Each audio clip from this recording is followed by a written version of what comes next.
ஹர நம பார்வதி பதையே ஹர ஹர மகாதேவா. தன்னாடுடைய சிவனே போற்றி, எந்நாட்டவர்க்கும் இறைவா போற்றி. கதை நிறை கணபதிக்கு சரணம் சரணம். திருச்செந்தூர் முருகனுக்கு அரோகரா. திருவாவூரை ஆதீன ஸ்ரீலஸ்ரீ குருமாசனிதானம் அவர்கள் பொன்னார் திருவடிகளை வணங்கியும், தர்மபுர ஆதீனம் நட்சத்திர குருமணிகள் ஸ்ரீலஸ்ரீ குருமாசனிதானம் அவர்கள் பொன்னார் திருவடிகளை வணங்கியும், தர்மபுர ஆதீன ஸ்ரீமத் மீனாட்சி சுந்தர தம்பிரான் சுவாமிகள் பொன்னார் திருவடிகளை வணங்கியும், இந்த திருவிளையாடல் புராண சிந்தனையை சிவனை நடத்தி கொண்டிருக்கக்கூடிய கனடாவில் இருக்கும் திரு மோகன் பிரேம்குமார் ஐயா அவர்களுக்கு வணக்கத்தை தெரிவித்து உங்கள் அனைவருக்கும் அன்பான வணக்கத்தை தெரிவித்துக் கொள்கிறேன். சென்ற சிந்தனையில் 31வது திருவிளையாடல் உலவாக்கிளி அறியப்படலாம் என்பதில் நாம் இருப்போம். குலபூடன பாண்டியன் மதுரையின் பதியில் அரசாட்சி செய்து வருகின்றான். அவன் சிவபெருமானிடத்திலும் அடியார்கள் பெருமக்களிடத்திலும் மிகுந்த அன்பு உடையவன். அந்த சிவ தர்மங்களை எல்லாம் சிறப்பாக செய்து வருகின்றான். அந்த சிவ தர்மங்களை சிறப்பாக செய்து வரக்கூடிய ஒரு செருக்கின் காரணமாக அவனுடைய நாட்டில் இருக்கக்கூடிய அந்தணர்களை சரியாக மதிக்காமல் அவன் இருக்கின்றான். அந்தணர்களை மதிக்காமல் இருப்பதனால் அந்தணர்கள் செய்யக்கூடிய அந்த வேள்விகள் எல்லாம் இல்லாமல் போகின்றது. வேத பாராயணங்கள் முதலியவைகள் இல்லாமல் போகின்றது. வேள்விகள் இல்லாததனால் மழை பெய்வது சரியாக பெய்யவில்லை. ஏன்னா வேள்வியில் இருக்கக்கூடிய செலுத்தக்கூடிய ஆகுதிகளினால் தான் மழையை பொழியும். அது செய்யாததனால் மழை வளம் குன்றியது. அதனால் ஆற்றில் நீர்ப்பெருக்கு குறைந்து எங்கு பார்த்தாலும் விளைச்சல்கள் குறைவாக சரியாக விளையாமல் வறட்சி ஏற்படுகிறது. மக்கள் எல்லோரும், இந்த அந்தணர்கள் எல்லோரும் வேறு நாடுகளுக்கு செல்வோம் என்று அவர்கள் வேறு நாடுகளுக்கு செல்ல ஆரம்பிக்கின்றார்கள். மக்கள் என்ன செய்வது என்று தெரியாமல் துன்பப்பட்டு கொண்டு இருக்கின்றார்கள். இதையெல்லாம் பார்த்து கொண்டிருந்த அந்த குலசேகர பாண்டியன், குலபூடன பாண்டியன், குலசேகரன் குலபூடன பாண்டியன், அந்த மன்னன் சொக்கநாத பெருமானிடத்தில் சென்று வேண்டுகின்றார். என் நாட்டு மக்கள் எல்லோரும் இவ்வாறு பசி பட்டினியால் துன்பப்படுகின்றார்கள் என்று நான் என்னுடைய கருவூலத்தில் இருக்கக்கூடிய அனைத்து செல்வங்களையும் சிவதர்மங்களுக்கு செலவழித்துவிட்டேன். நாட்டு மக்களினுடைய பசி பட்டினியை தீர்ப்பது எப்படி? இறைவனை நீதான் உன்னுடைய அருட்கண்ணால் எங்களை பார்க்க வேண்டும் என்று வேண்டுகின்றார். இறைவன் குலபூடன பாண்டியனிடத்தில் அந்த வேதியர்களை மதியாத வேள்விகளை செய்யாத ஒரு தவறு இருந்ததனால் அவருடைய வார்த்தைகளை கேட்டும் கேளாதது போல் அமைதியாக இருந்து விடுகின்றார். அவருடைய அந்த குலபூடன பாண்டியன் இறைவனுடைய அருளை எப்படியாவது பெற வேண்டும் என்று தன்னுடைய அரண்மனைக்கு சென்று தரையில் படுத்து உறங்குகின்றார். அப்பொழுது அவனுடைய கனவில் சொக்கநாத பெருமான் வருகின்றார். குழை அணிந்து, வெந்நீர் அணிந்து, கோவணம் அணிந்து, சிங்கநாதம் என்கின்ற ஒரு வாத்திய கருவியை கழுத்தில் அணிந்து கொண்டு சித்த புருஷராக அவனுடைய முன்னிலையில் வந்து கூறுகின்றார். நீ சிறந்த முறையில் செங்கோல் செலுத்தி வருகின்றாய். அதே நேரத்தில் உன்னிடத்தில் ஒரு குறை இருக்கின்றது.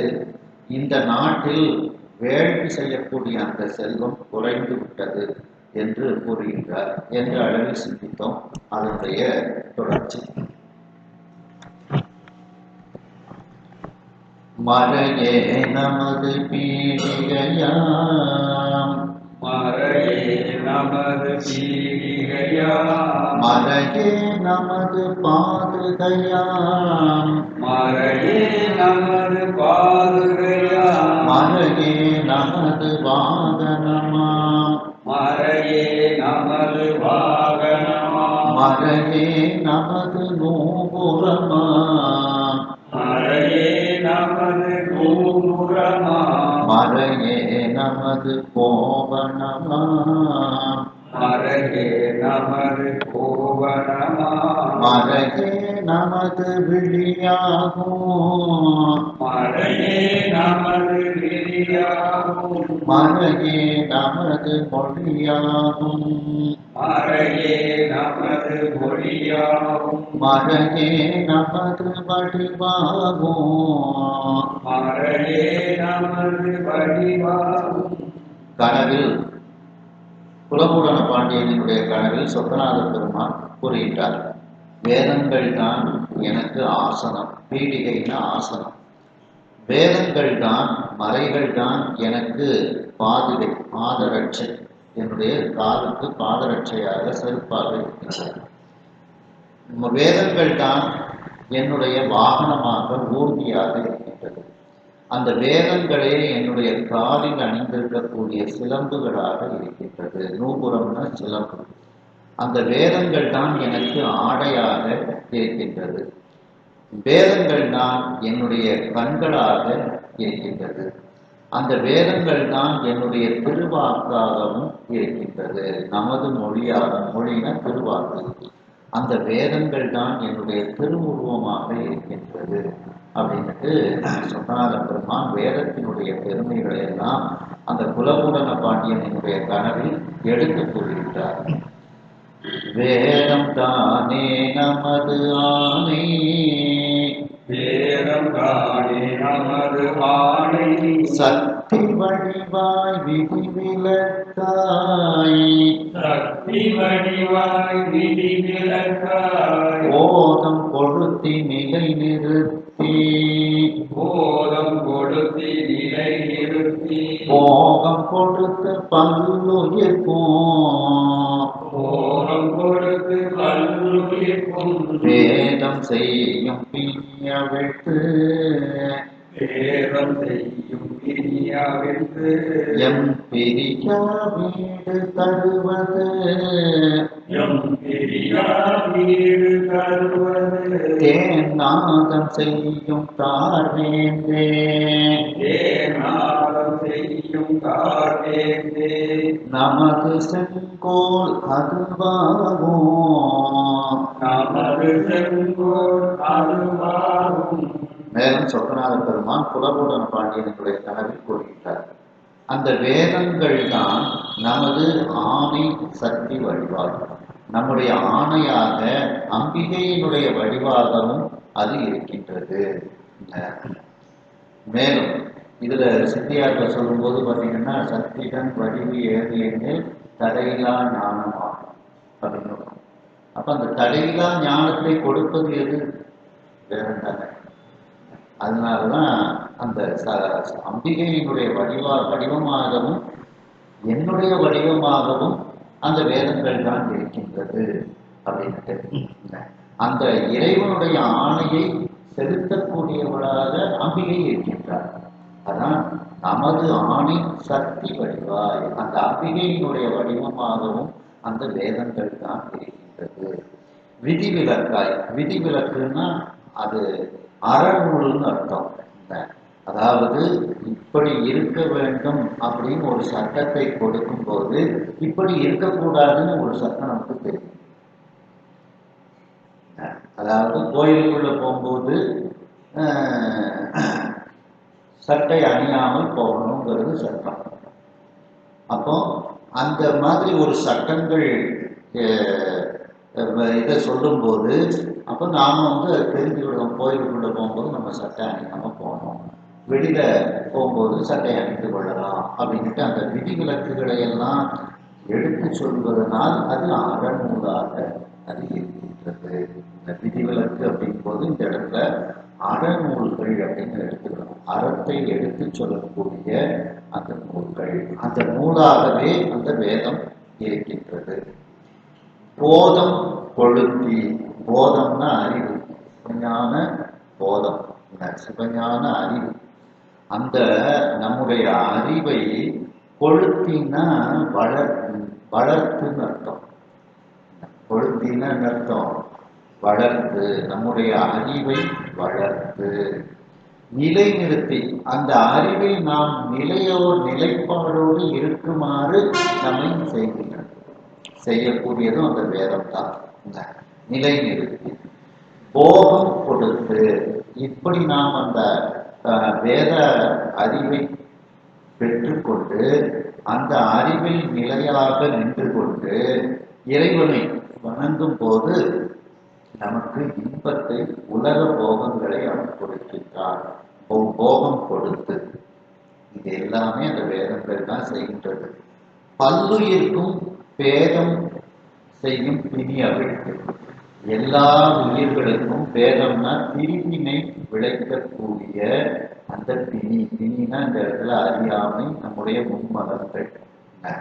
அந்த மும்மலங்கள் என்கின்ற அந்த அறியாமை பிணியை இந்த வேதங்கள் தான் நம்மிடத்திலிருந்து அகழ்கின்றது. அந்த மும்மலங்களை அழிக்கின்றது. மேலும் எம் பிரியா வீடு தருவது, நான் என்னுடைய அந்த சிவலோகத்தை அந்த சிவ வீட்டை தருவதும் இந்த வேதம் தான். தேன் நாதம் செய்யும் தார்வேந்து. தேன்னா வண்டுன்னு ஒரு அர்த்தம் உண்டு. தேன்னா வண்டுன்னு அர்த்தம். வண்டுகள் ரீங்காரம் செய்யும் அந்த மலர் மாலைகளை அணிந்த அரசனே, குலபூரண பாண்டியனே, நமது செங்கோல் அதுவாகும். இந்த வேதங்கள் நான் செலுத்தக்கூடிய செங்கோலாகவும் இருக்கின்றது அப்படின்ட்டு இதுல சொல்றாங்க. அதாவது இந்த வேதம் தானேங்கிறது எல்லாத்திலையும் மட்டும் சேர்த்துக்கிடணும். நமது ஆணை சக்தி வடிவாய் வேதம் தானே இருக்கின்றது, விதிவிலக்காய் வேதம் தானே இருக்கின்றதுன்னு எல்லாத்தையும் சேர்த்துக்கிட்டோம்னா நமக்கு பொருள் கிடைச்சோம். இதுதான். அதாவது குலபூரண பாண்டியனுடைய கனவில் சொக்கநாத பெருமான் வேதங்களினுடைய பெருமைகளை அவனுக்கு எடுத்து கூறுகின்றார். வேதங்கள் தான் என் மறைகள் தான் என்னுடைய நான் இருக்கக்கூடிய வீட்டில் ஆசனமாக இருக்கிறது. அந்த மறைகள் தான் என்னுடைய பாதுகையாக காலணியாக அது இருக்கின்றது. மேலும் அந்த மறைகள் தான் என்னுடைய ஊர்தியாக இருக்கின்றது. மேலும் அந்த மறைகள் தான் என்னுடைய கால் சிலம்பாக இருக்கின்றது. மேலும் அந்த மறைகள் தான் என்னுடைய உடையாக கோவணமாக இருக்கின்றது. அந்த வேதங்கள் தான் என்னுடைய கண்களாக அது இருக்கின்றது. அந்த வேதங்கள் தான் என்னுடைய திருவாக்காக இருக்கின்றது. அந்த வேதங்கள் தான் என்னுடைய வடிவமாக திருவுருவமாக இருக்கின்றது. அந்த வேதம் தான் நம்முடைய ஆணையை செலுத்தக்கூடிய அந்த அம்பிகையினுடைய வடிவமாக அந்த வேதமே இருக்கின்றது. விதிவிலக்கு என்று விதிகளையும் விதிவிலக்குகளையும் எடுத்து சொல்லக்கூடிய அந்த அறநூல்களாகவும் அந்த வேதமே இருக்கின்றது. அந்த வேதமானது நம்முடைய அறிவை வளர்க்கக்கூடியதாக இருக்கிறது. வேதம் தானே போதம் கொளுத்தி. அந்த வேதம் தான் நம்முடைய அறிவை வளர்க்கக்கூடியதாக இருக்கிறது. வேதம் தானே நிலைநிறுத்தி. அந்த வேதம் தான் நாம் பெற்ற அறிவில் நிலைப்பாடோடு இருக்குமாறு செய்கின்றது. மேலும் அந்த வேதங்கள் தான் நமக்கு இன்பத்தை கொடுக்கின்றது. மேலும் எல்லா உயிர்களுக்கும் பிரிவினை விளைவிக்கும் அந்த மும்மல பிணி, அந்த அறியாமையை அவிழ்த்து விடுவதாக, அந்த நம்மிடத்திலிருந்து நீக்கக்கூடியதாக அந்த வேதங்கள் தான் இருக்கின்றது. மேலும் என்னுடைய அந்த முக்தி வீட்டை எல்லோருக்கும் தருவதும் அந்த வேதமாக இருக்கின்றது. இவ்வாறு வண்டுகள் ரீங்காரம் செய்யக்கூடிய, வண்டுகள் மொய்க்கக்கூடிய மலர் மாலையை அணிந்த வேந்தனே, என்னுடைய செங்கோலும் அந்த வேதமாகவே இருக்கின்றது என்று அந்த வேதத்தினுடைய பெருமைகளை எல்லாம் அவனுடைய கனவில் எடுத்து சொல்கின்றார். இப்போ வேதம் என்ன சொல்றது? இறைவனை வழிபடுங்கள், பூஜை செய்யுங்கள்னு சொல்றது. அப்போ அதை நாம தெரிஞ்சுக்கிறோம். நம்முடைய அறிவு வளர்கிறது. இறைவனை பூஜை பண்ணணும், இறைவனை வணங்கணும் அப்படின்னு அதுல நிலைநிறுத்தவும் செய்கின்றது. தொடர்ந்து நாம இறைவனை வணங்குவதற்கும் அந்த பூஜை செய்வதில் ஒரு நிலைப்பாடோடு இருப்பதற்கும் அந்த வேதம் தான் நமக்கு துணை செய்கின்றது. நாம் இறைவனை அந்த வேதத்தில் சொன்னவாறு விதிகளை கடைபிடித்து வணங்கி பூஜை செய்யும் போது நமக்கு அது அந்த வேதங்கள் போகத்தை கொடுக்கின்றது. இறுதியில் நம்முடைய மும்மலங்களை, நம்முடைய பிடித்திருக்கக்கூடிய மும்மலங்களை அவிழ்ப்பதற்கும் அது துணையாக இருக்கின்றது. அதாவது இடைவிடாத ஒரு அன்பை இறைவனிடத்தில் செலுத்த செலுத்த அந்த மும்மலங்கள் நம்மை விட்டு நீங்கிவிடும். அந்த இடைவிடாத அன்பை செலுத்துவதற்கு அந்த வேதங்கள் தான் நமக்கு உபயோகமாக இருக்கின்றது. மேலும் முக்தி தருவதற்கும் உபயோகமாக அந்த வேதங்கள் தான் இருக்கின்றது. என்னுடைய செங்கோலாகவும் அது இருக்கின்றது. அந்த வேதத்தினுடைய பெருமைகளை தான் சுவாமி வந்து சொல்றார். அந்த மலைகள் தமக்கு உறுதி, அந்த மலைகள் தமக்கு உறுதி, அந்த மலைகள் தமக்கு உறுதியாவார், அந்த மலைகள் தமக்கு உறுதியாவார். அந்நூல் வலி கலிநோய், அந்நூல் வழி கலிநோய், சிந்த மகத்தி வளர்த்து எம்பால், சிந்த மகத்தி வளர்த்து எம்பால், சிந்தை செலுத்தும் அந்தனரால், சிந்தை செலுத்தும் அந்தனரால், இந்த மறையோர் வேள்வி மழைக்கு, இந்த மறையோர் வேள்வி மலைக்கு ஏதுவாகும் இவர் தம்மை, ஏறுவாகும் இவர் தம்மை, மைந்த இகழ்ந்து கைவிட்டாய், மைந்த இகழ்ந்து கைவிட்டார். அதனால் மாறி மறுத்தன்றார். அதனால் மாறி மறுத்தன்றார். அந்த வேதங்களுக்கு உறுதியாவார் அப்படின்னா படித்தவர்கள் அர்த்தம். அந்த வேதங்களை நன்கு கற்றுத் தெரிந்தவர்கள். உறுதியாவார்னா என்ன அர்த்தம்? அதை உறுதியாக நன்கு மனனம் செய்த அந்த அந்தணர்கள்.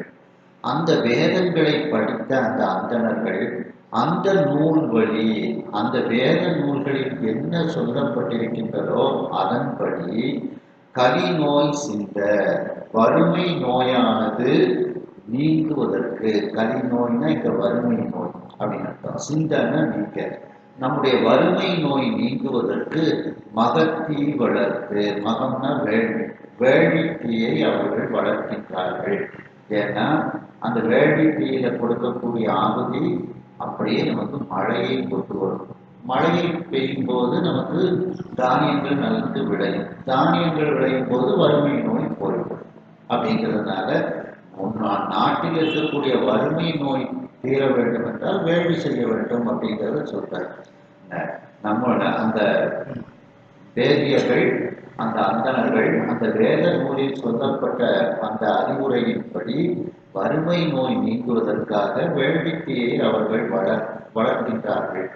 மேலும் அது மட்டுமா, எம்பால் சிந்தை செலுத்தும் அந்தணரால் அந்த வேள்வித்தீயை வளர்த்து கொண்டு என்னிடத்தில் என்னை தொடர்ந்து சிந்திக்கக்கூடிய அந்த அந்தணர்களாக, தங்களுடைய சிந்தனையை என்னிடத்தில் செலுத்தக்கூடிய அந்தணர்களாக அவர்கள் இருக்கின்றார்கள். இந்த மறையோர் வேள்வி, இந்த மறையோர்கள், இந்த அந்தணர்கள் செய்யக்கூடிய வேள்வியானது மழைக்கு காரணமாகும். ஏதுன்னா காரணம்னு அர்த்தம். மழை பெய்வதற்கு இவர்கள் செய்யக்கூடிய வேள்விதான் காரணமாக இருக்கின்றது. இவர் தம்மை, இந்த அந்தணர்களை, மைந்தனே, என்னுடைய மகனாக இருக்கக்கூடிய குலபுடன பாண்டியனே, இகழ்ந்து கைவிட்டாய். அந்த அந்தணர்களை இகழ்ந்து அவர்களை ஆதரிக்காமல் கைவிட்டு விட்டாய்.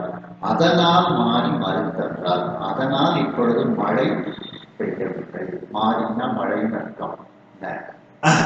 இப்பொழுது அந்த அந்தணர்களை கைவிட்டதனால் மழை பெய்யவில்லை அப்படின்ட்டு சொக்கநாத பெருமான் கனவிலேயே இது அனைத்தையும் கூறிக்கொண்டு வருகின்றார்.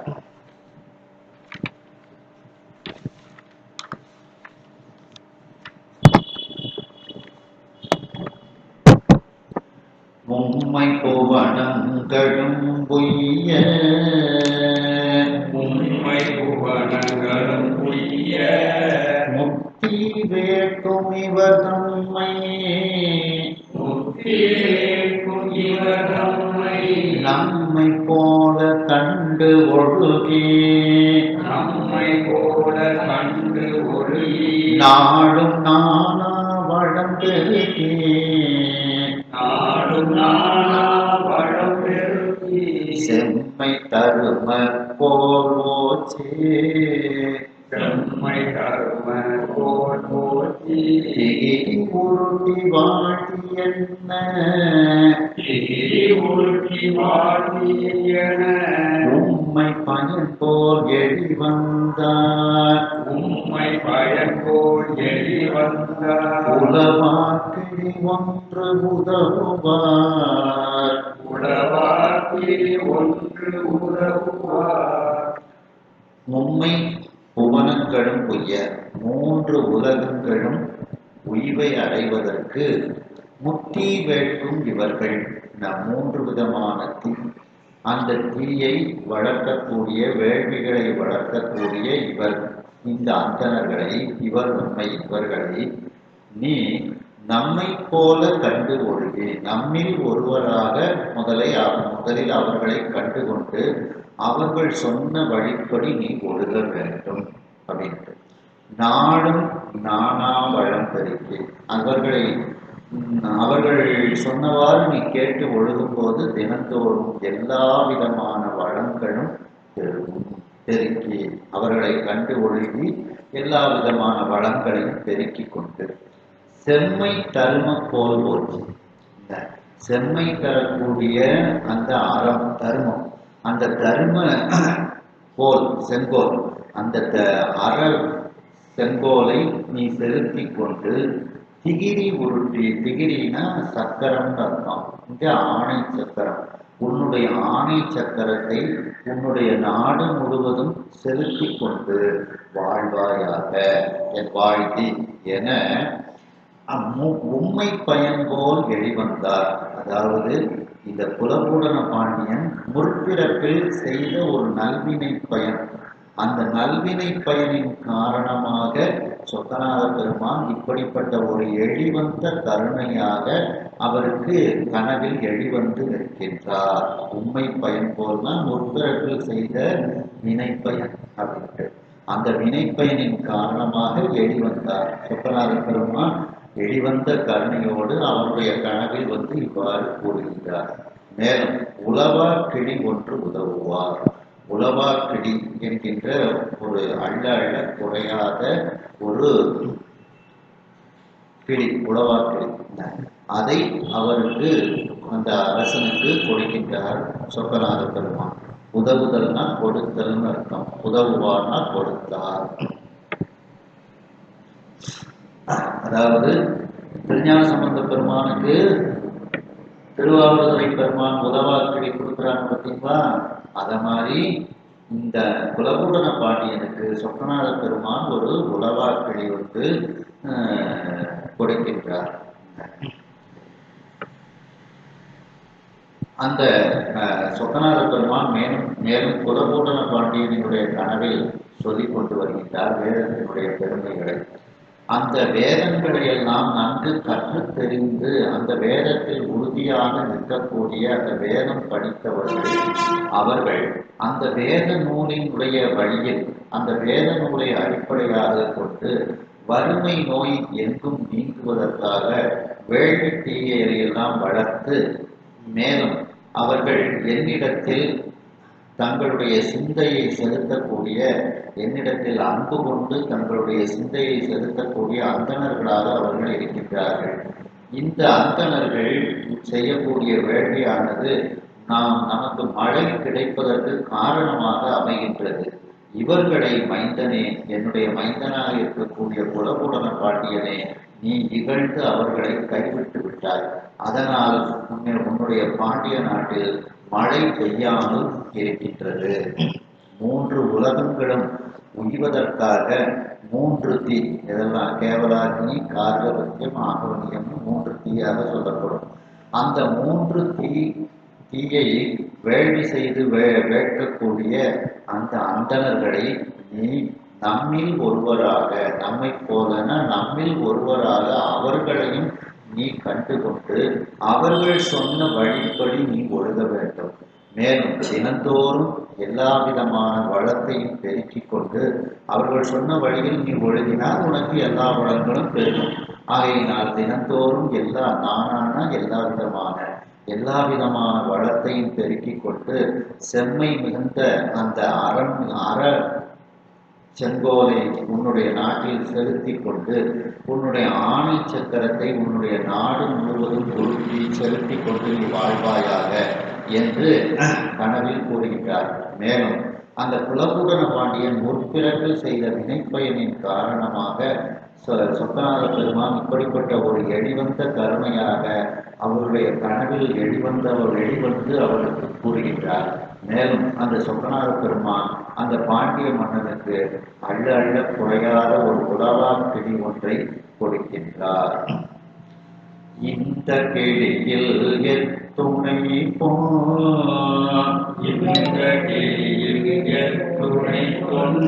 எடுத்து வழங்கும் தோறும் நாங்கள்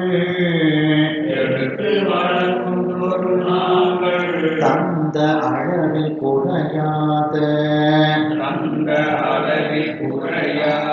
தன்மைத்து ஆகும் இது கொண்டு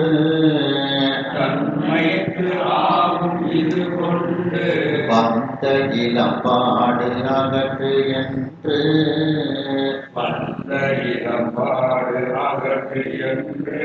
கொடுத்து வேந்தன் மனக்கவலை சிந்தி திருநீரது சாத்தி மறைந்தார். ஐயர் திருவுருவம்.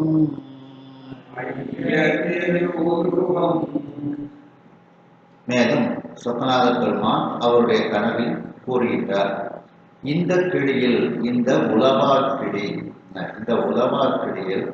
எத்துணை பொன் எடுத்து எவ்வளவு பொற்காசுகளை எடுத்து நீ வழங்கும் தோறும் கொடுக்க நாங்கள் அந்த தந்த அளவில் குறையாத தன்மைக்கு ஆகும்.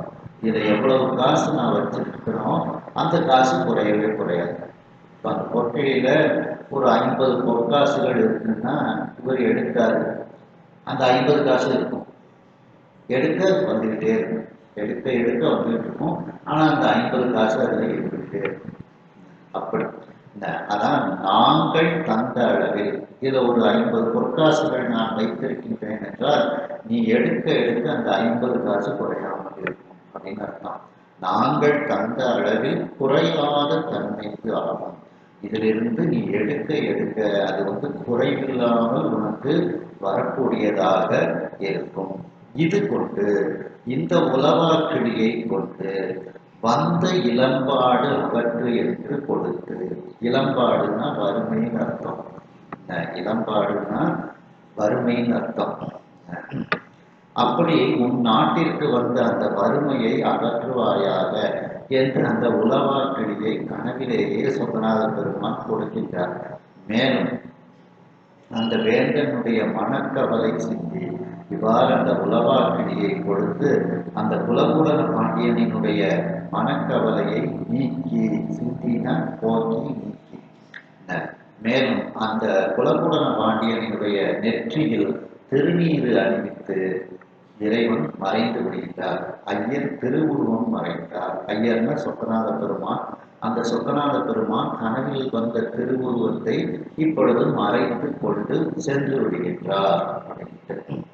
கனவுல எப்படிலாம் வந்தாரு அப்படின்ட்டுலாம் நம்ம பார்த்தோம்.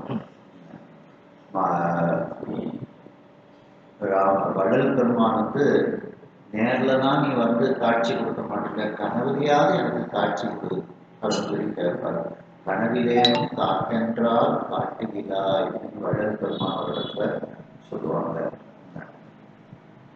இப்போ நாம் சில கனவுகள் பார்ப்போம். உடனே அந்த கனவு முடிஞ்ச உடனே இது கனவா ஆகணுமே அப்படிங்கிற ஒரு ஆதங்கம் இருக்கும். அதுபோல பாண்டியனுக்கும் அந்த ஆதங்கம் வந்து விடுகிறது. கண்ட கனவு நனவு ஆக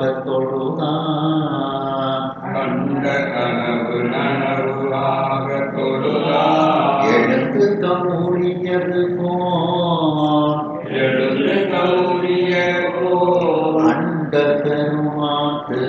திருவடி போல் அந்த பெருமான் திருவடி போல் அம்பொன்கிணியை முடித்தலை மேல் அம்பொன்கிளியை முடித்தலைமே கொண்டு மகிழ்ச்சி தலை சிறப்ப கொண்டு மகிழ்ச்சி தலை சிறப்ப நின்று ஓர் முகூர்த்தம் கூத்தாடி என்று ஓர் முகூர்த்தம் கூத்தாடி கண்டா அமைச்சர் படைத்தலைவர் கண்டா அமைச்சர் படைத்தலைவர் தமக்கும் காட்டி அறிவித்தான் தமக்கும் காட்டி அறிவித்தான். இப்போ நாம கனவுல ஒரு நல்ல கனவுகளை கற்றுப்போம். கனவு கலையக்கூடிய நேரத்துல நமக்கு ஒரு சிந்தனை வரும், இது உண்மையா இருக்கணுமே, இது உண்மையா நடக்கணுமே. உண்மையா கனவு அப்படிங்கிறது கூட அடுத்தால கனவுல இருந்து நம்ம நீங்கின உடனே நம்ம கனவுல பார்த்த மாதிரி நடந்துச்சுன்னா எவ்வளவு சந்தோஷமா இருக்கும் அப்படின்ட்டுலாம் நம்ம சிந்திப்போம். அப்படி நம்ம அந்த கனவுல கூட நல்ல கனவுகளாக வரும். சில பேருக்கு கனவுல பார்த்தீங்கன்னா மலையில இருந்து யாரோ தண்ணி விடுற மாதிரிலாம் கனவு வரும், கட்டில இருக்கிற விடுவான். அது மாதிரி கனவுல கூட ஒரு நல்ல கனவுகள் வரணும்.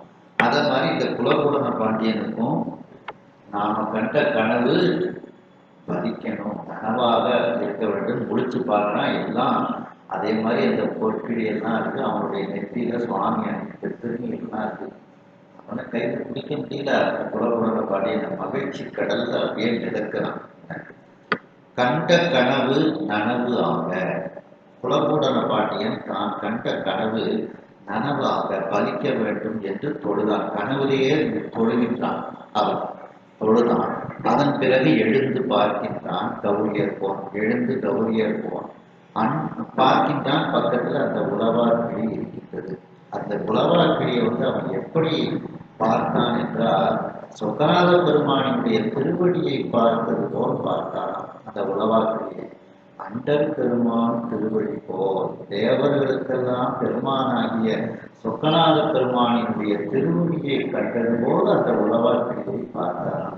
திருவடி போல் அம்பொன் கிளியை, அந்த அழகிய பொற்கிளியை தன்னுடைய தலைமுடி மேல் வைத்துக் கொண்டு மகிழ்ச்சி அதிகமாயிட்டு. இந்த மகிழ்ச்சி தலை சிறப்பன மேலோங்க, மகிழ்ச்சி மேலோங்க. அப்படியே ஒரு குறிப்பிட்ட நேரம் வரைக்கும் அப்படியே அவன் அந்த பொற்கிளிய தலையில வச்சுக்கிட்டு நடனம் ஆடிக்கிட்டான். கூத்தாடி கொண்டு ஆனந்த கழிப்பில் மகிழ்ச்சியில் அவன் ஆடிக்கொண்டு இருக்கின்றான். அதன் பிறகு கண்டா அமைச்சர் படைத்தலைவர், இந்த நேர்மையான இந்த அமைச்சர்கள் படைத்தலைவர்களுக்கெல்லாம் சொக்கநாத பெருமான் கொடுத்த அந்த பொற்கிளி, அந்த உழவார் கிளியை காண்பித்து அவர்களுக்கெல்லாம் இதை காண்பிக்கின்றான். அறிவித்தான்னா சொல்லுதல், இந்த இடத்துல சொல்லி காண்பித்தல் அப்படிங்கிறதும் நாம எடுத்துக்கொள்ள வேண்டும். அப்போ ஞானசம்பந்த பெருமானும் தன்னுடைய தகப்பனார் கூடவே இருக்காங்க. ஒரு குறிப்பிட்ட நாட்கள்ல சில வேள்விகள்லாம் செய்யணும். வேள்வி செய்யணும்னா அதற்கு பணம் வேணும். அந்த வேள்வியில தான தர்மங்கள்லாம் செய்யணும். அவங்க அப்பா சம்பந்த பெருமான்கிட்ட கேட்குறாங்க, எனக்கு இந்த மாதிரி நான் உன் கூடவே வாரேன், எனக்கு எப்படி சம்பாத்தியம் உண்டு, அதனால இந்த குறிப்பிட்ட நாட்கள்ல செய்யக்கூடிய வேள்விக்கெல்லாம் எனக்கு பணம் வேணும், அப்படிதான் தரணும் அப்படின்னு சொல்லி கேட்கிறாங்க. உடனே ஞானசம்பந்த பெருமான் இடறினும் தளரினும் பதியும் திருவாவூரையில பாடுறாங்க. உடனே ஒரு பூதம் ஒரு பொற்கிளியை கொண்டு கொடுக்குது. அதை தகப்பனார் கையில கொடுத்து அந்த உழவார் அதை வச்சு நீங்க வேள்விகளை செய்ய, அதுவும் எடுக்க குறையாம அப்படின்ட்டு. அதே மாதிரி உள்ள ஒரு அமைப்புல இந்த திருவிளையாடல் இருக்கின்றது. சென்ற வருடம் எனக்கு அந்த பொற்கிழி திருவாரூரை ஆலயத்திலிருந்து கொடுத்தாங்க. திருவாரூரையில் அந்த பலிபீடத்துக்கு பக்கத்துல சுவாமி அப்பாலாம் நிப்பாட்டி வச்சு சந்தியாகமும் அந்த பொற்கிழி அதை கொடுத்தாங்க. 5000 ரூபாய் அந்த ஒரு பொற்கிழியில 5000 ரூபாய் ஆச்சு. எல்லாருக்கும் 5000 ரூபாய் ஒரு அடுத்து ஓதுவார்கள் கொடுத்தாங்க.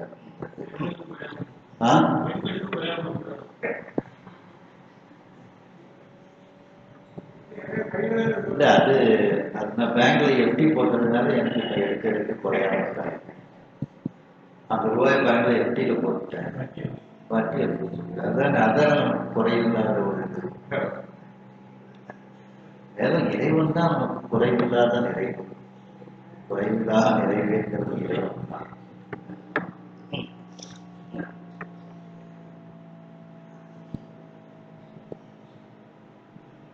சொக்கநாத பெருமான் குலபூடன பாண்டியனுடைய கனவில் அவருக்கு அருள் செய்கின்றார். இந்த உலவாக்கிளியில் எத்துணை பொற்காசுகள் நான் வைத்திருக்கின்றேனோ அந்த பொற்காசுகள் நீ எடுத்து எடுத்து குறையாமல் அந்த பொற்காசுகள் அங்கே இருந்து கொண்டே இருக்கும். நான் எந்த அளவில் இந்த உலவாக்கிளியில் பொற்காசு வைத்திருக்கின்றேனோ நீ எடுத்தாலும் அது குறையாமல் அதே அளவில் இருக்கும் என்று அவனுடைய கனவில் கூறுகின்றார்.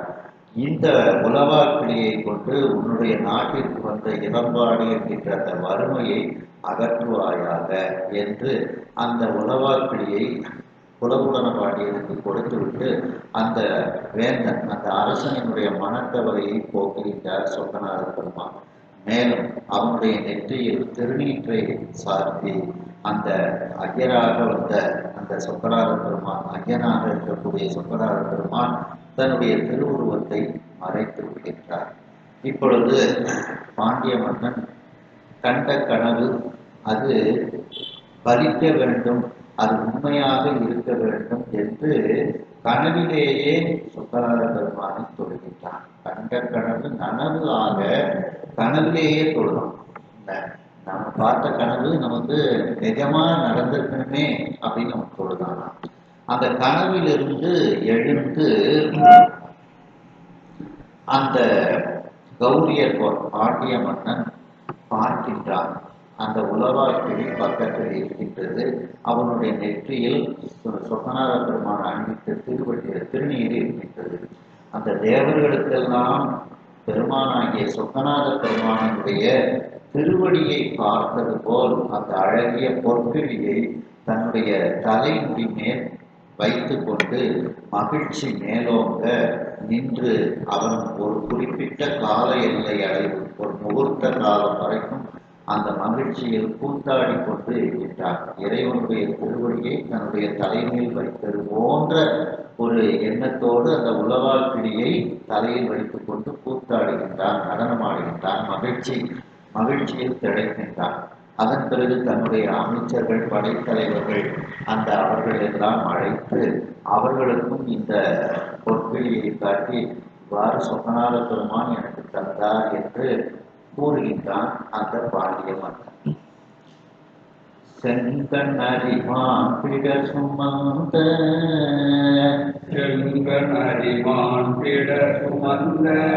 தெய்வமணி பூந்தமிசு ஏற்றி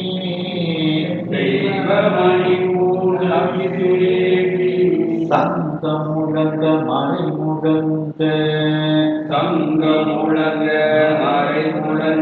சாந்தம் திமிர்ந்து தாது ஒழுக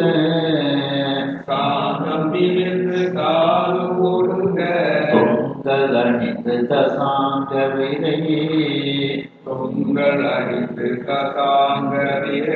தூபம் நறுனை சுடர்வழி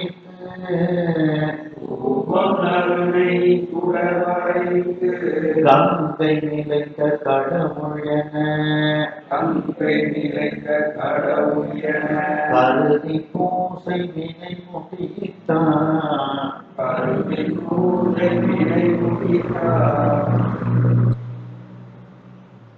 செங்கண் அரிமான் பிடர் சுமந்த அந்த சிவந்த கண்களை உடைய சிங்கம், அரிமான்னா சிங்கம் அர்த்தம். அந்த சிங்கத்தினுடைய பிடர்னா பிடரி சுமந்து கொண்டிருக்கக்கூடிய தெய்வம் அளிக்கும் தெய்வீக தன்மை பெற்ற அந்த நவரத்னங்கள் எல்லாம் பதிக்கப்பெற்ற கவிசு ஏற்றி, கவிசுன்னா ஆசனம், இங்க சிம்மாசனம். அந்த சிம்மாசனத்தில் அந்த உலவாக்கிழியை வைக்கின்றான்.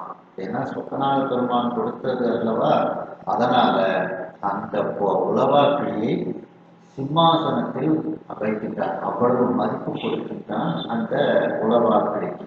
தவிசு ஏற்றி அந்த உலவாக்கிழியை சிம்மாசனத்தில் நவரத்தனங்கள் பதிக்கப்பட்ட அந்த சிம்மாசனத்தில் வைத்து அந்த உலவாக்கிழிக்கு பூஜை செய்கின்றான் அந்த பாண்டிய மன்னன். சங்கம் முழங்க, சங்கநாதங்கள் எல்லாம் முழங்கிக் கொண்டிருக்கின்றது, வேதங்கள் எல்லாம் முழங்க.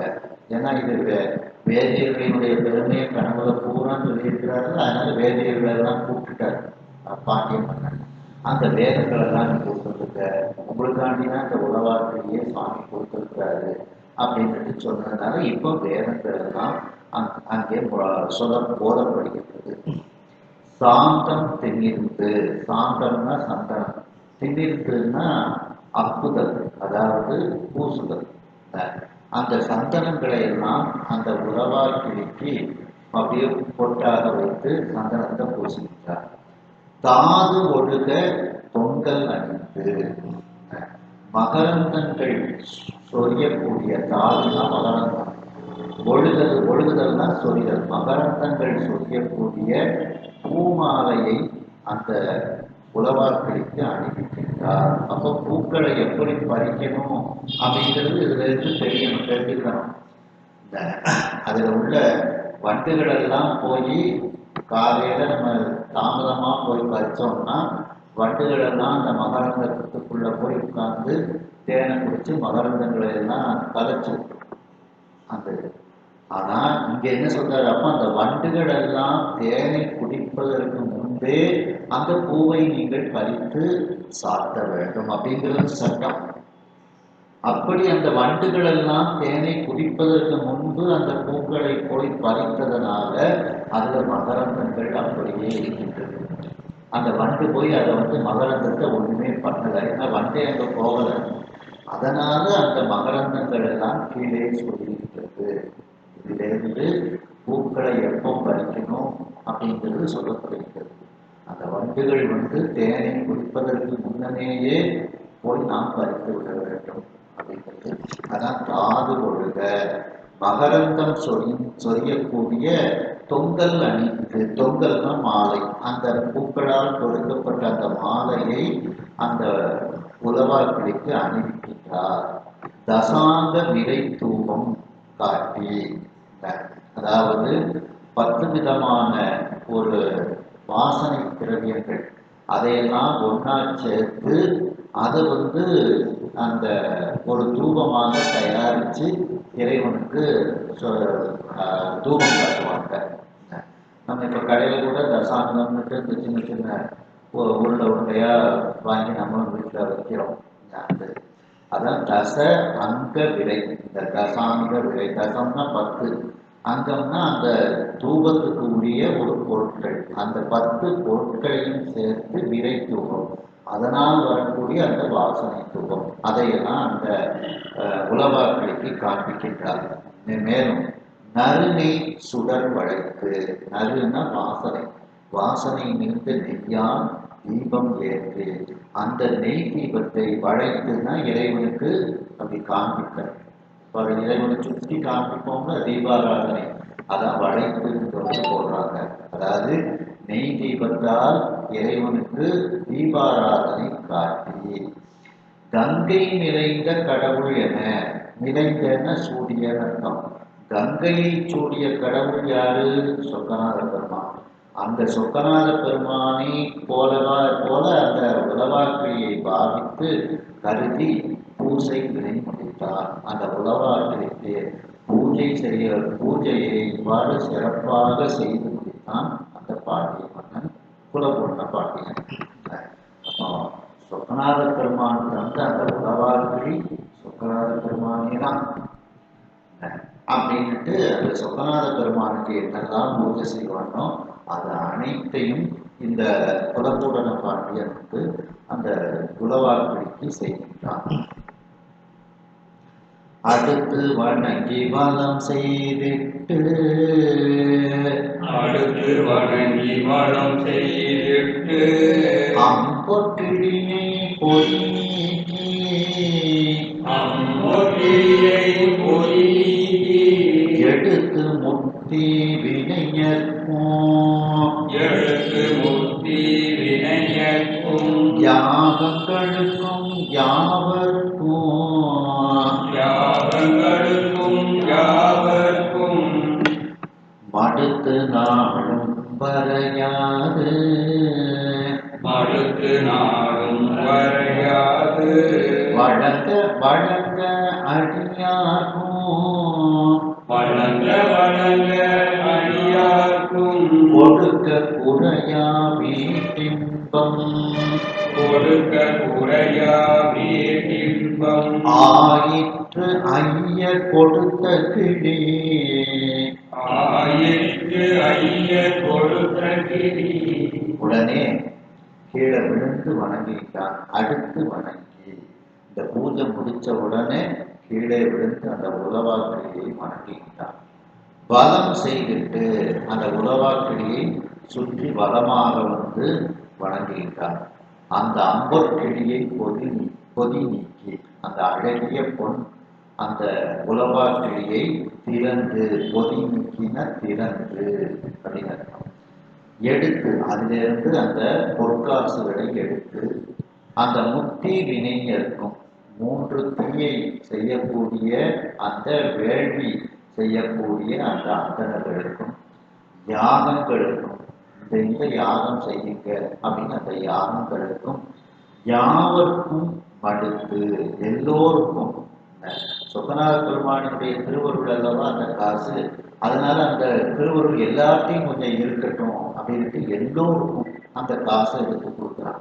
யாவருக்கும் மடுத்து முதல்ல சொக்கநாத பெருமான் சொன்ன முக்கியத்துவத்துக்காக வேண்டி அந்த அந்தணர்களுக்கு கொடுக்கிறான். அதன் பிறகு அந்த அந்தணர்களை நீங்க இந்த வேள்விகள்லாம் செய்வீங்க, அதுக்கு இந்த செலவுகளுக்கு இதை வச்சுக்கிடுங்க அப்படின்னு அந்த வேள்விகளுக்கு கொடுக்கிறான். அதன் பிறகு எல்லோரிடத்திலும் அந்த சொக்கநாத பெருமானுடைய திருவருள் இருக்க வேண்டும், அந்த பொற்காசு இருக்க வேண்டும்னு கொடுத்தாங்க. யாவருக்கும் அடுத்து இந்த நாளும் வரையாது வழங்க எல்லோருக்கும் அதிலிருந்து மடுத்துன்னா முகந்து எடுத்து தினந்தோறும் குறையின்றி அவன் வந்து கொடுத்து வருகின்றான். இப்போ கோயிலில் கூட காலங்களில் தன பூஜைன்னு பண்ணுவாங்க. நிறைய காசுகளை வச்சு பூஜை பண்ணி எல்லாருக்கும் ஒவ்வொரு காசு கொடுப்பாங்க. அந்த அதுபோல அது வந்து அந்த சொக்கநாத பெருமானுடைய திருவருள் எல்லார் வீட்டிலும் இருக்கட்டும் அப்படின்னு இந்த பொற்காசை எல்லாருக்கும் கொடுத்தாங்க.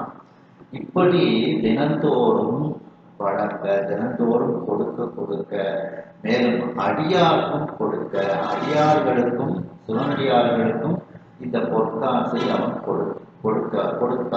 கொடுத்தான். இது எப்படி என்றால் குறையா வீட்டின்பம் ஆயிற்று. அந்த பேரின்பம் வீட்டு இன்பம் முக்தி இன்பம் வந்து எப்படி குறையாமல் இருக்கின்றதோ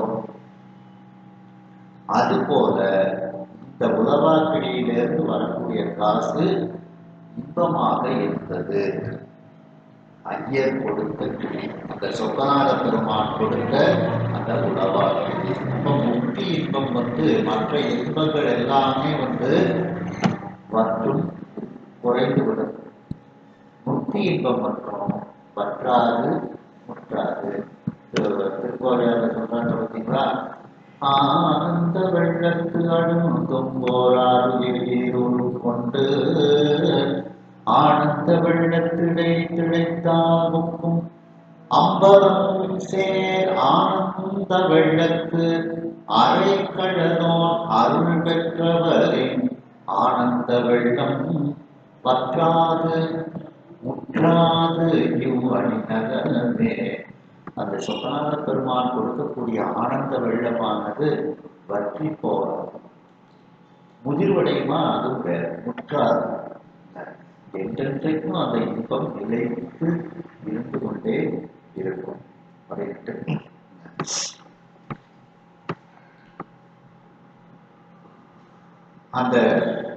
இன்பத்தை இறைவன் கொடுத்து கொண்டே இருக்கின்றான். அதை விளைவிக்கக்கூடியதாக நம்முடைய ஆணவ மலம் மாறிவிடுகின்றது. உண்மை உலகத்துல 3 பொருள்களும் முக்தி நிலையில எப்படி இருக்குன்னு சொல்லுங்க அப்படின்னு மாணவன் கேட்கின்றார். அப்படி சொல்லும்போது என்ன சொல்றாங்க, முக்தி முதலில் 3 முதலும் மொழியக்கு சுத்த அனுபவத்தை குறித்தல் அணு மெத்தவே இன்பம் கொடுத்தல் இறை வித்தை விளைவித்தல் பலம் அன்புடனே கண்டுகொள் அப்பா அப்படின்னு சொல்றாங்க. அப்படி அந்த இன்பத்தை கொடுத்து கொண்டே இருக்கின்றான். அந்த இன்பம் விளைந்து கொண்டே இருக்கின்றது. அந்த இன்பமானது வற்றவும் செய்யாது முற்றவும் செய்யாது. அதுபோல முக்தி இன்பம் எப்படி இருக்குமோ அதுபோல இந்த உலகாற்றிலிருந்து எடுக்கக்கூடிய காசு வந்து கொண்டே இருந்தது, இன்பத்தை தந்து கொண்டே இருந்தது அப்படின்னு அந்த முக்தி இன்பத்துக்கு சமமாக இந்த உலகாற்றியை வந்து சொல்றாங்க. அதாவது குலபூரண பாண்டியன் தனக்கு சொக்கநாத பெருமான் கொடுத்த அந்த உலவாக்கிளியை சிவந்த கண்களை உடைய சிங்கத்தின் பிடரி சுமந்து கொண்டிருக்கக்கூடிய தெய்வீக தன்மை பொருந்திய நவரத்னங்கள் பதிக்கப்பெற்ற அந்த சிம்மாசனத்தில் அந்த உலவாக்கிளியை வைக்கின்றார். மேலும் அந்த உலவாக்கிளிக்கு சொக்கநாத பெருமானுக்கு எப்படி பூஜை செய்யப்படுமோ அது போன்று பூஜை செய்கின்றார். அந்த உலவாக்கிளி முன்பு சங்கநாதங்கள் முழங்குகின்றது. வேத கோஷங்கள் எல்லாம், வேத பாராயணங்கள் எல்லாம் அங்கே முழங்குகின்றது. இந்த முழங்கன்னு அர்த்தம், நிறைய அந்தணர்களை கூப்பிட்டாருன்னு அர்த்தம்.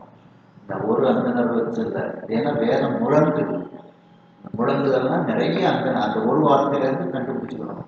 நிறைய அந்தணர்களை கூப்பிட்டு நீங்க வேத பாராயணம் அப்படின்ட்டு மறை முழங்க. அந்த வேதியர்கள் நிறைய பேரை அழைத்து அந்த வேதங்கள் எல்லாம் 4 வேதங்களும் அங்கே போதப்பட்டு கொண்டு இருக்கின்றது.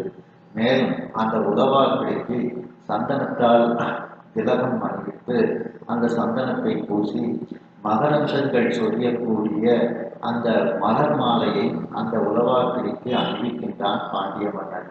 மேலும் அந்த தசாங்க விரை தூபம், அந்த 10 விதமான அந்த வாசனை திரவியங்களை ஒன்றாக சேர்த்து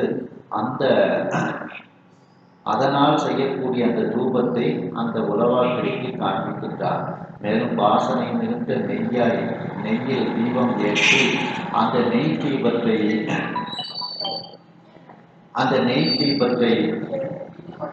தீபாராதனையாக அந்த உலவாக்கிளிக்கு வளைத்து காண்பிக்கின்றான்.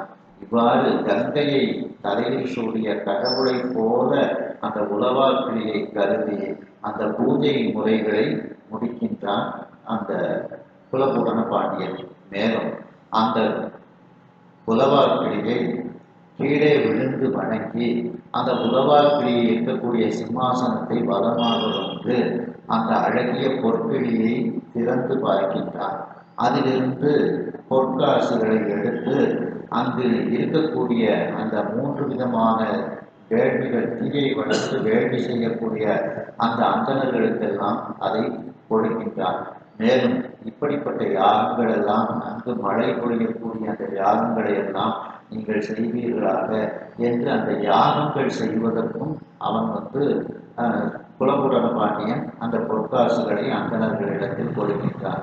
மேலும் அங்கு இருக்கக்கூடிய அனைவருக்கும் இந்த சொக்கநாத பெருமானுடைய திருவருள் இருக்க வேண்டும் என்று கருதி அங்கு இருக்கக்கூடிய அனைவருக்கும் அந்த பொற்கிளியிலிருந்து முகந்து எடுத்து தினந்தோறும் குறையின்றி அனைவருக்கும் இவ்வாறு கொடுக்கின்றார். இவ்வாறு கொடுப்பது அடியார்களுக்கும் கொடுக்கின்றார். இவ்வாறு கொடுப்பது எப்படி இருக்கின்றது என்றால், அந்த அழியாத வீட்டின்பம் எப்படி வற்றாது முற்றாது இருக்குமோ அதுபோல இந்த உலவாக்கிளியிலிருந்து எடுக்க குறையாமல் அது பேரின்ப வீட்டு இன்பம் போல அந்த நிகழ்வானது ஆகிவிட்டது. இவ்வாறு அந்த சொக்கநாத பெருமான் கொடுத்த உலவாக்கிளியானது பேரின்ப வீட்டின்பத்தை போல அது செயல்பட விட்டு கொண்டு இருக்கின்றது. ஆய பொதியில் விடை பொன்னார் ஆய பொதியில் விளை பொன்னா அசும்பு செய்து விசும்பு எழிந்த அசும்பு செய்து விசும்பு எரிந்த கோயில் அதனை அகம்புறமும் கோயில் அதனை அகம்புறமும் உயின்று ஞான கொழுந்து அணைய உயின்று ஞான கொழுந்து அணைய தாயில் அருகார் பீடிகை காயில் அருகார் பீடிகை வாந்தடவு கொடிய நெடிய வான்தடவு கொடிய நெடிய பெருவாயில் பிறவும் அழகு எரிப்ப பெருவாயில் பிறவும் அழகு எரிப்ப வேண்டாம் மறையின் வரம்பு அறிந்தான் வேண்டார் மறையின் வரம்பு அறிந்தார் ஆய பொதியில் அப்படிப்பட்ட அந்த உலவாக்கிழியில் பொதினா உலவாக்கிழி அந்த உலவாக்கிழியில் விளைந்த பொன்னை எடுத்து அசும்பு செய்து அதாவது அசும்பு செய்துன்னா ஒளி வீசிக்கொண்டு அப்படின்னு அர்த்தம். அசும்பு செய்துன்னா ஒளி வீசிக்கொண்டு விசும்பு இழிந்த விசும்புன்னா ஆகாயம் ஆகாயத்திலிருந்து கீழே இறங்கி வந்த அந்த கோயில் எது சொக்கநாத பெருமானுடைய கோயில். அந்த சொக்கநாத பெருமானுடைய கோபுரம் வந்து இந்திரன் செய்த கோபுரம். விண்ணுலகத்திலிருந்து அவன் கொண்டு வந்த கோபுரம். விண்ணுலகத்திலிருந்து அவன் கொண்டு வரும்போது அது ஒளி வீசிக்கொண்டு ஆகாயத்திலிருந்து வருகின்றது. அதே மாதிரி கோபுரம் திருவிழிமிடலையிலையும் இருக்கு. திருவிழிமிடலையில திருமால் கட்டிய கோபுரம் அது மின்னிழி கோயில். விமானம் விரும்பியது அப்படின்ட்டு திருமுறைகளில் சொல்லப்படும். அப்படி ஒளி வீசிக்கொண்டு ஆகாயத்திலிருந்து விண்ணுலகத்திலிருந்து வந்த கோயில் கோபுரத்தோடு கூடிய அந்த சொக்கநாத பெருமான் கோயில் அதனை அகம்புறமும் குயின்று உள்ளேயும் வெளியேயும் ரத்தினங்களால் தங்கத்தால் அதை இழைக்கின்றான் அந்த பாண்டிய மன்னன். மேலும் அதாவது சுவாமி சன்னதியில உள்பக்கமும் அந்த வெளிப்பக்கம் எங்கெல்லாம் அழகுபடுத்த முடியுமோ அனைத்திலையும் தங்க தகடுகள் பதித்து அதுல நவரத்தினங்களை பதிக்கின்றார். எதை கொண்டு? இந்த உலவாக்கிலிருந்து எடுத்த பணத்தை கொண்டு. அப்போ சுவாமி கொடுத்தது சுவாமிக்கும் பயன்படட்டும் அப்படின்ட்டு சுவாமியினுடைய கோயிலை வந்து அந்த தங்க தகடுகள் பதித்து நவரத்தினங்கள் எல்லாம் பதிக்கின்றார். சரி, அம்பாள் கோயிலையும் அடுத்தால இதே மாதிரி திருப்பணி செய்கின்றார். ஞான கொழுந்து அணைய தாய், ஞானத்தின் திருவுருவமாக இருக்கக்கூடிய அந்த அம்பிகை தாய் யாரு? மீனாட்சி அம்மை. அவளுடைய இல் அப்படின்னா இல்லம்னு அர்த்தம். இந்த இடத்துல கோயில். மீனாட்சி அம்மையினுடைய அந்த கோயிலுக்குள் சென்று அறுகால் பீடம், பீடிகைன்னா பீடம், 6 கால் பீடம். அதுக்கப்புறம் வான் தடவு, வானத்தை தொடக்கூடிய கொடிகளை உடைய, கொடியன்னா கொடிகளை உடைய, நெடியன்னா நீண்ட, பெருவாயில் அந்த மிகப்பெரிய வாசல், பிறவும் அந்த கோயிலுக்குள்ள இருக்கக்கூடிய அம்பாள் சன்னதியில் இருக்கக்கூடிய மற்ற இடங்களையும் அழகு எரிப்ப அழகு திகழுமாறு வேய்ந்தான், பொன் தகட்டால் வேய்ந்தான் அந்த பாண்டிய மன்னன். மறையின் வரம்பு அறிந்தான். அந்த வேதங்களினுடைய எல்லையை அறிந்த அந்த பாண்டியன் இப்படி சுவாமி சன்னதியையும் அம்பாள் சன்னதியையும் அந்த சுவாமி கோயில் அம்பாள் கோயிலையும் அந்த உலவாக்கிலிருந்து எடுத்த பொற்காசுகளை கொண்டு எங்கும் பொன் தகட்டால் வேண்டு திருப்பணிகள் செய்கின்றான் அந்த குலபூரண பாண்டியன். ஏன்னா சுவாமி கொடுத்தது அந்த உலவாக்கிலி நம்முடைய நாட்டு மக்களுடைய வறுமைகளை தீர்ப்பதற்காக மட்டும் பயன்படுத்தாமல் சுவாமிக்கே பயன்படுத்தலாம். முந்தி குறையா நிதி கடலை, முந்தி குறையா நிதி கடலை முகந்து முகந்து நாள்தோறும் முகந்து முகந்து நாள்தோறும் சிந்தி குலபூரண கொண்டல் தெய்வ தர்ம பணிவளர்ப்ப தெய்வ கரும பழிபடப்ப பந்தி திரை முன்னீர் மேகம் பந்தித்திரை முன்னீர் மேகம் பருகி சொரிய பல்வழமோ பருகி சொரிய பல்வளமும் நந்தி கண்ணி நாடு அழகை நந்தி கண்டி நாடு அழகை நகர் போல் செல்வம் தழைத்தது அன்றே நகர்போல் செல்வம் தழைத்தல் அன்றே. இப்படி அந்த பாண்டிய மன்னன் இறைவனுடைய அந்த கோயிலுக்கும் மீனாட்சி அம்மையினுடைய கோயிலுக்கும் பலவிதமான பொற்தகடுகளை வேண்டும் நவரத்னங்களை பதித்தும் அழகிய திருப்பணிகளை எல்லாம் அந்த உலவாக்கிழியை கொண்டு செய்கின்றார். மேலும் முந்தி குறையா நிதிக்கடலை வந்து அந்த உலவாக்கிழி நிதி கடலாக இருக்கின்றது. அதை எடுக்க எடுக்க குறையாமல் இருக்கின்றது. முந்தி அப்படின்னா எடுக்க எடுக்க முதல்ல எப்படி வச்சிருந்துச்சோ, முதல்ல அது ஒரு 100 பொற்காசு இருக்குன்னா அந்த 100 பொற்காசு குறையவே குறையாது. எடுக்க எடுக்க அதான் முந்தி. முதலில் எத்தனை பொற்காசுகள் சொன்னார் கொடுத்தாரோ அது குறையாமல் இருக்கக்கூடிய அந்த நிதிக்கடலை, அந்த உலவாக்கிழியை முகந்து முகந்து அதிலிருந்து எடுத்து எடுத்து நாள்தோறும் தினந்தோறும் சிந்தி அப்படின்னா கொடுத்து, எது எதற்கு கொடுக்க வேண்டுமோ அந்த தெய்வ பணிகளுக்கும் அந்தணர்களுக்கும் அதை கொடுத்து குலபூடன கொண்டல்.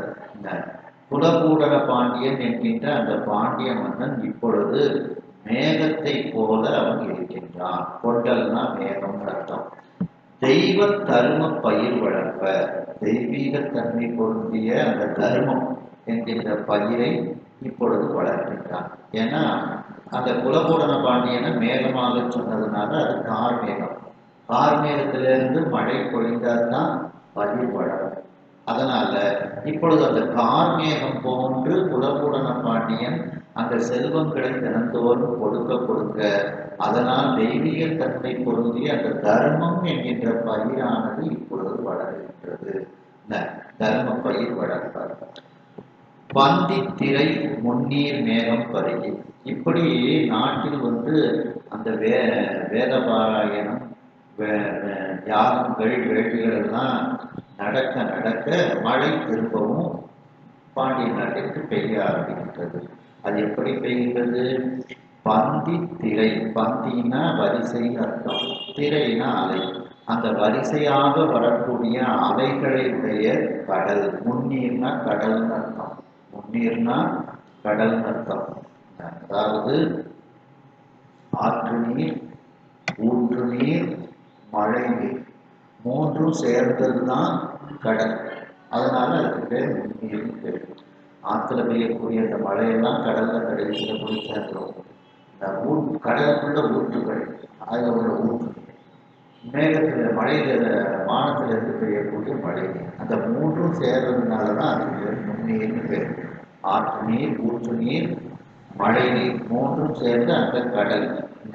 அப்படி வரிசையாக வரக்கூடிய அலைகளுடைய அந்த கடலில் இருக்கக்கூடிய அந்த மேகங்கள், மேகமானது இந்த கடல் நீரை பருகி அப்படியே வெயில்ல அப்படியே இந்த கடல் நீரை எடுத்துக்கொண்டு ஆகாயத்திற்கு செல்கின்றது. பருகி சூரிய ஆகாயத்திற்கு கொண்டு சென்று மழையாக கீழே சொரிகின்றது.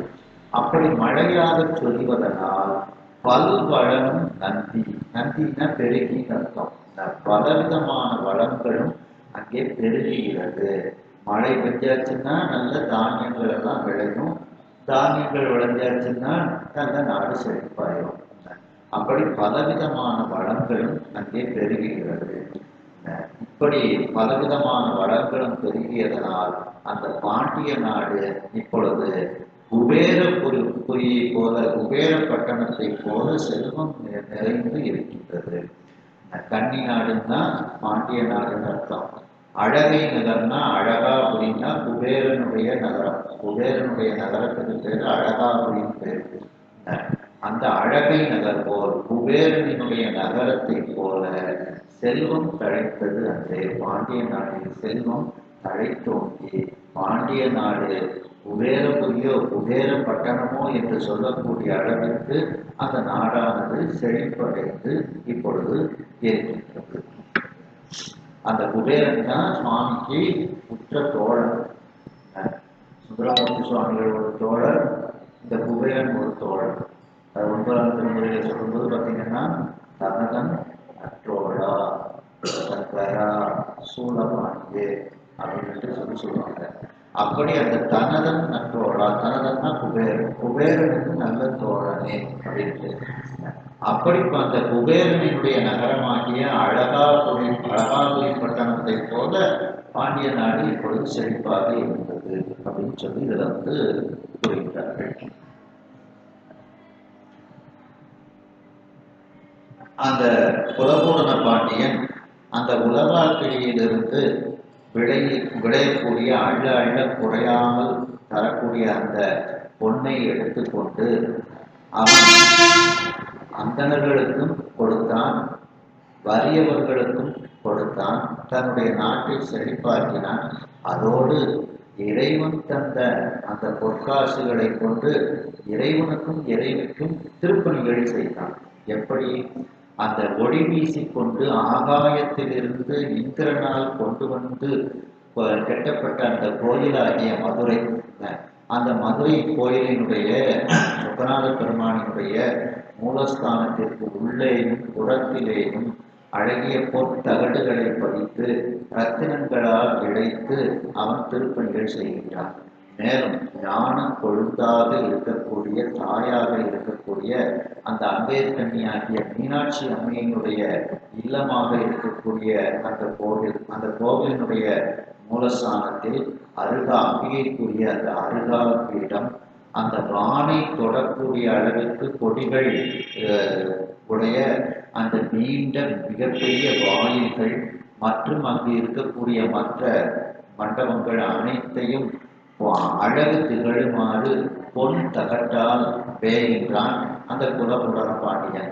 அந்த குலபூரண பாண்டியன் இப்பொழுது வேதங்களினுடைய எல்லை, வேதங்களினுடைய நன்மைகளை அறிந்தவனாக இருக்கக்கூடிய அந்த குலபூரண பாண்டியன் இவ்வாறு சொக்கநாத பெருமான் கொடுத்த அந்த உலகாக்கிழியை கொண்டே அந்த சொக்கநாத பெருமானுடைய கோவிலுக்கும் மீனாட்சி அம்மை கோயிலுக்கும் தங்க தகடுகள் பதித்து திருப்பணிகள் மிகவும் அழகோடு செய்கின்றார்.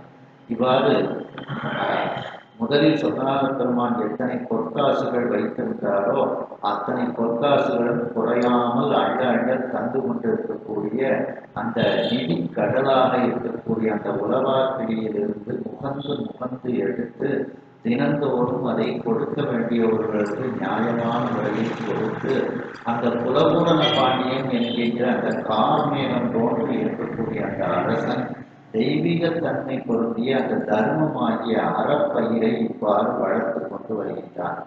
அறப்பயிரை வளர்த்தவன் அந்த குலபூரண பாண்டியன்.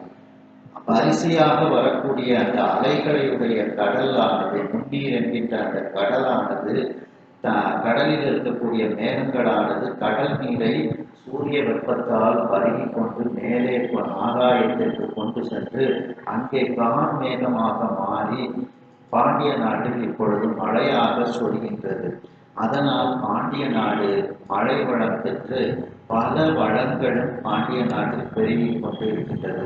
இவ்வாறு அந்த தடாகை பிராட்டியார் ஆண்டதனால் கன்னி நாடு என்று சொல்லக்கூடிய அந்த பாண்டிய நாடு குபேரபுரி, குபேரன் ஆளக்கூடிய அந்த குபேர பட்டணத்தினுடைய நகரத்தை போல செல்வச் செழிப்பு மிகுந்து இருக்கின்றது அந்த பாண்டிய நாடு. வையாகரணர்கள் நையாயிகர் மறைவல்லோர்,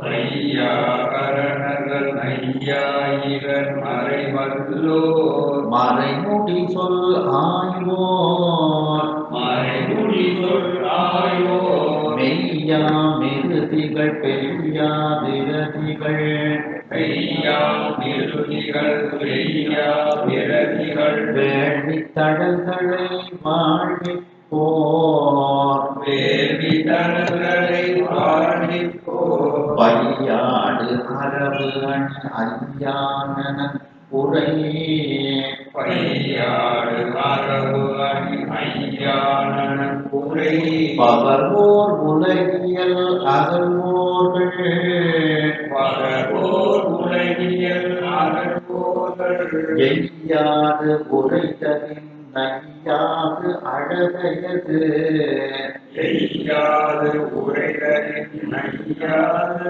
அழகையது என்ன பொலிவது தென்னாடு என்ன பொழிவது தென்னாடு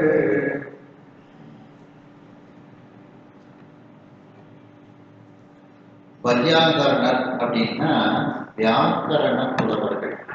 வியாக்கரணம்னா இலக்கணம்னு அர்த்தம். அந்த இலக்கணம் தெரிந்த அந்த புலவர்கள். அடுத்து நையாயிகர் அப்படின்னா நியாய சாஸ்திரத்தை பற்றி நன்கு தெரிந்தவர்கள். அவர்களுக்கு நையாயிகர். மறைவல்லோர் வேதங்களை நன்கு படித்தவர்கள். இந்த வேதங்கள் படிக்கும் போது இதுவும் ஒரு சப்ஜெக்டா இருக்கும். வியாக்கரணம், நியாய சாஸ்திரம் இதுவும் அவங்களுக்கு ஒரு சப்ஜெக்டா, இதற்கும் தனி பாடல்கள்லாம் இருக்குது. அதையும் அவங்க சேர்த்து படிப்பாங்க. மறைவல்லோர் வேதங்களில் வல்லவர்கள், வேத பாராயணம் செய்யக்கூடியவர்கள். மறைமுடி சொல் ஆய்வோர், அந்த வேதங்களினுடைய முடிந்த சொற்களாக இருக்கக்கூடிய, முடிந்த முடிவாக இருக்கக்கூடிய உபநிடதங்கள், அந்த உபநிடதங்களை ஆய்வு செய்யக்கூடியவர்கள். மெய்யா நிருதிகள், அந்த உண்மையான ஸ்மிருதி அதில் வல்லவர்கள். பெய்யா விரதிகள் அப்படின்னா விரதம் ஏற்று அந்த விரதத்தில் வாழக்கூடியவர்கள். வேள்வி தழல்களை வாழ்விப்போர், அந்த வேள்வி நெருப்புகளை செய்து அந்த வேள்விகளை எல்லாம் வாழ வைத்துக் கொண்டு இருக்கக்கூடியவர்கள். ஏன்னா இப்போ ஒரு விநாயகர் வேள்வின்னா அந்த விநாயகர் வேள்வியை ஒரு மாசத்துக்கு ஒரு தடவை அவர் செஞ்சாதானே அது எப்படி செய்யணுங்கிற முறையே அவருக்கு ஞாபகத்துக்கு வரும். இந்த விநாயகர் வேள்வியே செய்யாமல் இருந்தாருன்னா எப்படி செய்யறதுன்னு மரம் தெரியாம போயிடும். அதே மாதிரி நாம படித்த பாடங்களையும் ஒரு மாசத்துக்கு ஒரு தடவை நம்ம அதை திரும்ப ஞாபகப்படுத்தினா தான் மனசுல தங்கி இருக்கும். இல்லைன்னா மறந்துடும், திரும்ப மனப்பாடம் பண்ண வேண்டியது. அதனால மனப்பாடம் பண்ணதை அப்படியே விட்டுறக்கூடாது. ஒரு தடவை ஒரு மாசத்துக்கு ஒரு தடவை என்ன பாட்டு நமக்கு தெரியுமோ மனப்பாடமா அதை ஒரு தடவை வாசிச்சு விட்டுறணும். வாசிச்சு விட்டா அடுத்த ஒரு மாசத்துக்கு கவலை இல்லை. அதை மாதிரி தான் இந்த வேள்விகளும். அதான் வேள்வி கடல்களை வாழ்விப்போர், அந்த வேள்வி நெருப்பு முறைமைகளை எல்லாம் வாழ்விக்கக்கூடிய அந்த அந்தனர்கள். பையாடு அரவு அணி ஐயானன் உழைப்பவர் போர். பை அப்படின்னா விஷப்பை. இந்த விஷப்பையை வைத்திருக்கக்கூடிய ஆடக்கூடிய அந்த பாம்பு, அந்த பாம்பை அணிகலனாக அணிந்திருக்கக்கூடிய 5 முகங்களை உடைய சிவபெருமான். ஐயானன் அப்படின்னா சிவபெருமான் அர்த்தம். ஐனா 5, ஆனனன் அப்படின்னா முகத்தை உடையவன் அர்த்தம். கஜ ஆனனன் அப்படிங்கிறது என்ன சொல்றோம்? கஜானனம் அப்படின்னு சொல்றோம். ஆனனம்னா முகம்னு அர்த்தம், ஆனனம்னா முகத்தை உடையவன் அர்த்தம். கஜானனம் பூதகணாதி சேவிதம் கவித்த ஜம்பு பதசார பட்சிதம் அப்படின்னு சொல்றோங்க. அப்ப கஜானனம்னா யானை முகத்தை உடையவன் அர்த்தம். அதுபோல இந்த ஐயானனன் அப்படின்னா 5 முகங்களை உடைய சிவபெருமான். எதெல்லாம்? ஈசானம், தத்புருஷம், அகோரம், வாமதேவம், சத்யோஜாதம் அப்படிங்கிற 5 முகங்களை உடையவன். அதே நேரத்தில் சிவபெருமானுக்கு 6வது முகம் உண்டு. அதோமுகம்ங்கிற ஒரு முகமும் சிவபெருமானுக்கு உண்டு. முருகப்பெருமானை தோற்றுவிக்கும் போது அந்த 6வது முகத்தை காமிக்கிறார். அதனால முருகப்பெருமானுக்கும் 6 முகம் உண்டு, சிவபெருமானுக்கும் 6 முகம் உண்டு அப்படின்ட்டு. அந்த 6 தீப்பொறிகள் 6 முகத்தில இருந்துதான் வெளியில வருது. 5 முகத்துல இருந்து 5 தீப்பொறிகள் தான் வரும். அப்போ 6 தீப்பொறிகள் வரணும். அந்த 6வது முகம் அகமுகம்னு பேரு. அந்த 6வது முகத்தையும் முருகப்பெருமான தோற்றுவிக்கும் போது சுவாமி கீழே இருக்கிறார். அந்த முகத்தை காட்டுறார். அந்த 6 முகத்துல இருந்தா 6 தீப்பொறிகள் வருகின்றது. அப்படி அந்த 5 முகங்களையுடைய சிவபெருமானினுடைய உரை பகர்வோர். இந்த உரையினா இங்க ஆகமம் அர்த்தம், சிவாகமம் அப்படின்னு அர்த்தம். அந்த சிவாகமத்தை சொல்லக்கூடியவர்கள் ஆசிரியர்கள். உலகியல் அகல்வோர்கள், உலக இயல்பிலிருந்து அகன்று இருக்கக்கூடிய துறவிகள், உலகியலை விட்டு துறவிகளாக இருக்கக்கூடிய அந்த துறவிகள். இவர்கள் எய்யாது உரைதலின், எய்யாதுன்னா வறுமை அடையாமல் இவர்கள் அந்த பாண்டிய நாட்டில் இப்பொழுது வாழ்ந்து வருகின்றார்கள். அப்படின்னா என்ன அர்த்தம்? எல்லாருக்கும் அவரவர்களுடைய அந்த வழிபாட்டுக்குரிய அந்த தொழில்கள் தான் மிகச் சிறப்பாக நடைபெறுவதனால் அதன் மூலம் அவர்களுக்கு ஒரு வருமானம் வருகின்றது. அவர்களுக்கு உணவு பஞ்சம் என்பது இல்லை, வறுமை என்பது இல்லை. இவர்களெல்லாம் மேற்கூறியவர்கள் அனைவரும் பாண்டிய நாட்டில் எய்யாது உரைகளின் வறுமை என்பது இல்லாமல் அங்கே வசிக்கின்றார்கள். நையாது துன்பப்படாமல் அவர்கள் அங்கே இருக்கின்றார்கள். இதனால் அந்த பாண்டிய நாடு எப்படி இருக்கின்றதா? அழகையது என்ன பொழிவது தெரியாது. குபேரனுடைய நாடு போல பொலிவோடு இருக்கின்றதா அந்த தென்னாடாகிய பாண்டிய நாடு. அந்த குபேரனுடைய நாடு எப்படி செல்வ செழிப்பாக இருக்குமோ அதுபோல இந்த தென்னாடாகிய பாண்டிய நாடும் இப்பொழுது குபேர பட்டணமாக செழிப்பாக இருக்கின்றது. அப்போ இந்த மேற்கூறிய இவர்கள் அனைவருக்கும் ஆதரிக்கும் போதுதான் அவர்களுக்கு அதன் மூலம் ஒரு வருமானம் கிடைக்கும். அவர்களும் வாழ்க்கையில நல்ல உணவுகளை உண்டு சௌக்கியமாக இருக்க முடியும். இது அப்படி பாண்டிய நாட்டில் இப்போ அந்த குலகூடன பாண்டியன் மேற்கூறியவர்களை எல்லாம் நல்லா ஆதரிக்கிறதுனால அவர்கள் எல்லோரும் வறுமை இல்லாமல், முந்தி இருந்த அந்த வறுமை இல்லாமல் இப்பொழுது நன்கு மரியாதையோடு அவர்கள் இந்த பாண்டிய நாட்டில் இருக்கின்றார்கள். அதாவது அந்த வடமொழியினுடைய வியாக்கரணம் இலக்கணத்தை கற்றறிந்த புலவர்கள் நியாய சாஸ்திரத்தை சொல்லக்கூடிய அந்த நூல்களை நன்கு படித்தவர்கள் நையாயிகர், வேதங்களை நன்கு படித்தவர்கள், அந்த வேதங்களினுடைய முடிவாக இருக்கக்கூடிய உபரிடங்களை ஆய்ந்து கொண்டு இருக்கக்கூடியவர்கள், உண்மையான அந்த ஸ்மிருதியை பற்றி நன்கு தெரிந்தவர்கள், மேலும் விரதங்களை சிறப்பாக கடைபிடிக்கக்கூடிய அந்த விரதிகள், வேள்வி நெருப்புகளை முறைப்படி செய்து அந்த வேள்விகள் அந்த வேதங்கள் இவற்றையெல்லாம் வாழச் செய்து கொண்டு இருக்கக்கூடியவர்கள், அந்த வேள்வி செய்யக்கூடிய அந்த வேதியர்கள். மேலும் விஷப்பையை உடைய அந்த ஆடக்கூடிய பாம்பை அழகிய ஆபரணமாக அணிந்திருக்கக்கூடிய 5 முகங்களாகிய ஈசானம், தத்புருஷம், அகோரம், வாமதேவம், சத்யோஜானம் என்கின்ற 5 முகங்களை உடைய அந்த சிவபெருமான், அந்த சிவபெருமானுக்கே உரிய உரையாக இருக்கக்கூடிய அந்த ஆகமங்களை பயிற்றிருக்கக்கூடிய அந்த ஆசிரியர்கள், மேலும் உலகியலிலிருந்து அகன்று இருக்கக்கூடிய அந்த துறவிகள், இவர்கள் அனைவரும் அந்த பாண்டிய நாட்டில் வறுமை அடையாமல், பசி பட்டினி இல்லாமல் அவர்கள் மிகவும் சௌக்கியமாக இந்த பாண்டிய நாட்டில் வசித்து வருகின்றார்கள். மேலும் அவர்களுக்கு துன்பம் என்பது இல்லை. இதனாலெல்லாம் அந்த தென்னாடாகிய பாண்டிய நாடு இப்பொழுது குபேரனினுடைய நாட்டை போல, அந்த குபேரபுரியை போல, அழகாபுரியை போல பொலிவோடு அந்த பாண்டிய நாடானது இருக்கின்றது என்று இந்த உலவாப்பிடியாருடைய படலமானது நிறைவடைகிறது. நாம் அடுத்த சிந்தனையில் 32வது திருவிளையாடலை பற்றி சிந்திப்போம். ஹர நம பார்வதி பதையே, ஹர ஹர மகாதேவா. வெற்றிவேல் முருகனுக்கு